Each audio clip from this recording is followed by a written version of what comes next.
আসসালামু আলাইকুম ভাই ও বোনেরা, দূর দূরান্তের বন্ধুরা ও হিন্দুদের নমস্কার। তা আজকে একটি সম্পূর্ণ নতুন ভিডিও নিয়ে আপনাদের মাঝে হাজির। দেখুন কাদামাটির পার কিভাবে রসুন চাষ করা হয়। আর এই কাদামাটির পার অল্প খরচে রসুন ব্যাপক ফলন বৃদ্ধি লাভ করে কৃষক ভাইয়েরা। দেখুন এখানে আজকে রসুন লাগাচ্ছে কাদামাটির পার, তাই এই ভিডিওটি আপনাদের মাঝে তুলে ধরলাম। তো অবশ্যই আমার চ্যানেলটি সাবস্ক্রাইব করবেন, বেল বাটনটি অন করবেন, আমার পাশে থাকবেন আপনাদের মাঝে যাতে নিত্য নতুন ভিডিও দিতে পারি। অবশ্যই কমেন্ট বক্সে আপনার মতামত জানিয়ে দেবেন। দেখুন সবাই ভালো করে চতুর সাইডে শুধু কাদামাটির পার রসুন লাগাচ্ছে কৃষক ভাইরা। দেখুন অনেকগুলো মানুষ, চোখ যত দূর যায় শুধু রসুন লাগানো। কৃষক ভাইরা ব্যস্ত রসুন লাগানো নিয়ে।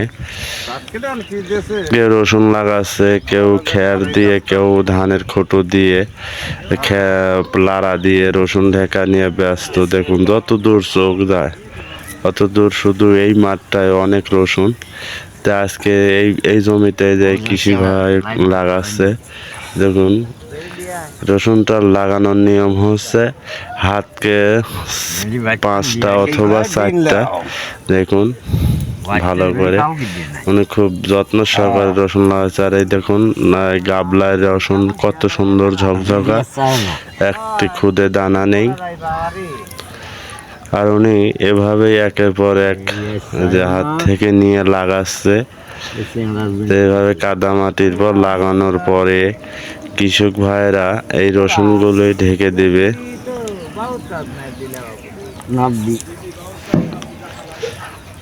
আর এই রসুনগুলোতে লাগানোর সময় যে যেরকম পারে ডিআইপি সার, টিএসপি সার, পতেঙ্গা সার অথবা পটাশ সার দিয়ে লাগাচ্ছে। আর যদি আপনার জমিতে পানি ঘাস মারান বিষ দিয়ে থাকেন তাহলে তো ভালো, যদি না দিয়ে থাকেন অবশ্যই ঘাস মারা বিষ প্রয়োগ করবেন। অনেক ধরনের বিষ আছে ঘাস মারা, যেটা রসুনের ক্ষতি না হয় সেই বিষটাই ব্যবহার করবেন।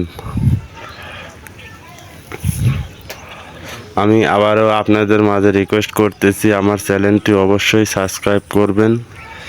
সাবস্ক্রাইব করে আমাকে উপরে ওঠার চেষ্টা করবেন। দেখুন অনেক মানুষ কিন্তু এখানে রসুন লাগাচ্ছে। আবার চলে আসলাম এই কাকারা রসুন লাগাচ্ছে সেখানে। দেখুন এই কাকার বয়স হয়ে গেছে, তারপরেও কিন্তু রসুন লাগাচ্ছে। আর এই পাশের জমিতে অনেক দিন আগে লাগাইছে। দেখুন গাছগুলো অনেক সুন্দর, এত সুন্দর গাছ বের হয়েছে, গাছগুলো অনেক সুন্দর দেখাচ্ছে। উনি লাড়া দিয়ে অথবা ধানের খ্যার দিয়ে ঢেকে দিয়েছে। দেখুন সুন্দর গাছ বের হয়েছে। তো অবশ্যই আমার চ্যানেলটি আবার সাবস্ক্রাইব করবেন, পাশে থাকবেন, আপনার মূল্যবান মতামত কমেন্ট বক্সে জানিয়ে দেবেন। ভালো থাকবেন, সুস্থ থাকবেন।